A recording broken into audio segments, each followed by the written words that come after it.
CNN, in a sweeping speech marking the one-year anniversary of the Capitol attack, Attorney General Merrick Garland pushed back on criticism that the Justice Department's January 6 probe has not been aggressive enough, while signaling that no one would be off-limits as prosecutors followed the facts. "The actions we have taken thus far will not be our last," Garland said. The Justice Department remains committed to holding all January 6 perpetrators, at any level, accountable under law, whether they were present that day or were otherwise criminally responsible for the assault on our democracy. Garland is under increasing pressure from the left.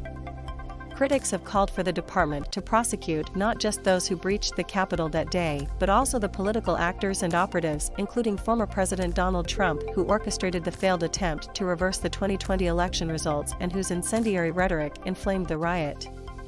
Democratic Representative Ruben Gallego of Arizona recently called Garland an extremely weak and feckless attorney general who has not been helpful in terms of preserving our democracy. Wednesday, Garland called the Capitol breach an unprecedented attack on our democracy as he pledged that the department would do everything in our power to defend the American people and American democracy.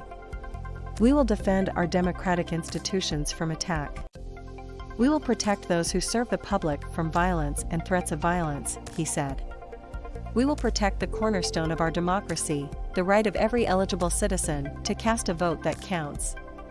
He responded to the questions being raised about the speed of the investigation and what it will cover. "Our answer is, and will continue to be, the same answer we would give with respect to any ongoing investigation, as long as it takes and whatever it takes for justice to be done, consistent with the facts and the law," he said. Promising that the department will continue to speak through our work, he said complex investigations are built by laying a foundation, with the straightforward cases the ones that are resolved first. "In circumstances like those of January 6, a full accounting does not suddenly materialize," Garland said, laying out the various ways evidence is collected and leads are followed.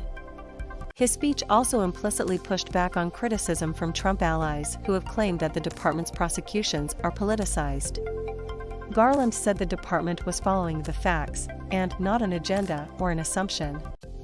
"The central norm is that, in our criminal investigations, there cannot be different rules depending on one's political party or affiliation," he said. "There cannot be different rules for friends and foes. And there cannot be different rules for the powerful and the powerless."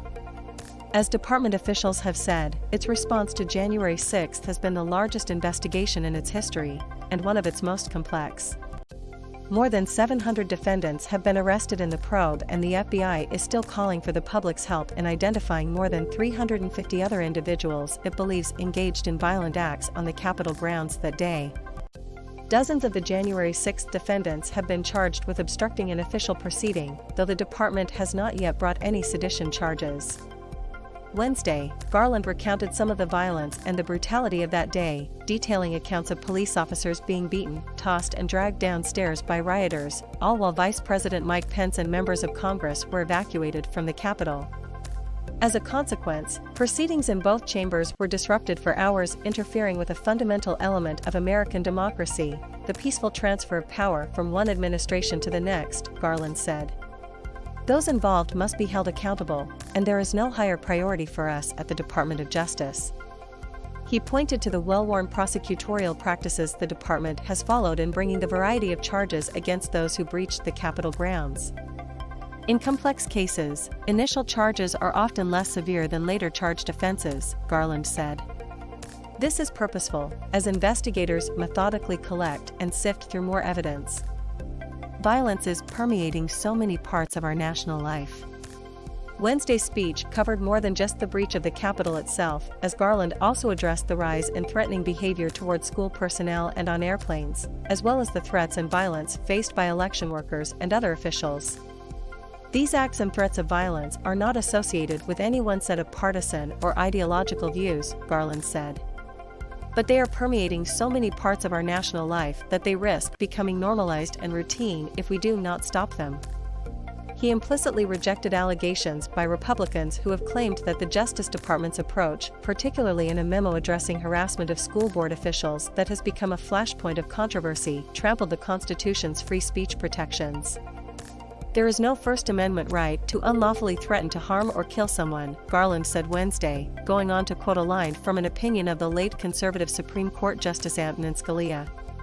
With his voice choking up, Garland referenced last year's assault on the Capitol and the 1995 Oklahoma City bombing, which was a pivotal moment in his career as a federal prosecutor. "The time to address threats is when they are made, not after the tragedy has struck," he said. His speech included a lengthy discussion of voting rights, in the context of threats to election officials as well as the state legislative efforts to make voting harder.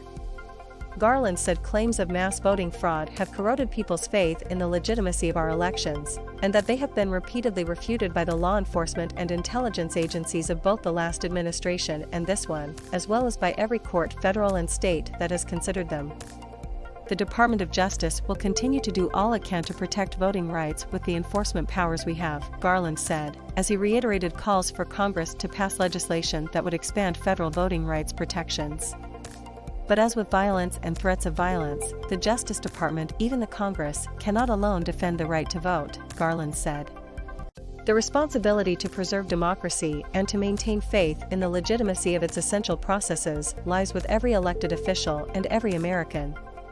In addition to leading the prosecution of the rioters themselves, Garland has been faced with high-stakes decisions on how to approach Congress's investigations into the insurrection.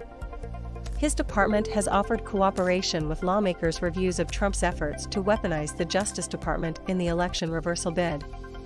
The department has also charged ex-Trump aide Steve Bannon for his non-cooperation with the House committee investigation, after a referral from the House. Bannon has pleaded not guilty. The Justice Department has not taken public action on a separate House referral seeking similar charges against former White House Chief of Staff Mark Meadows for his 180 on cooperating with the investigation. The department also declined to shield Representative Mo Brooks in a civil suit brought against the Alabama Republican for his remarks at the January 6 Ellipse rally that preceded the Capitol assault. This story has been updated with additional details.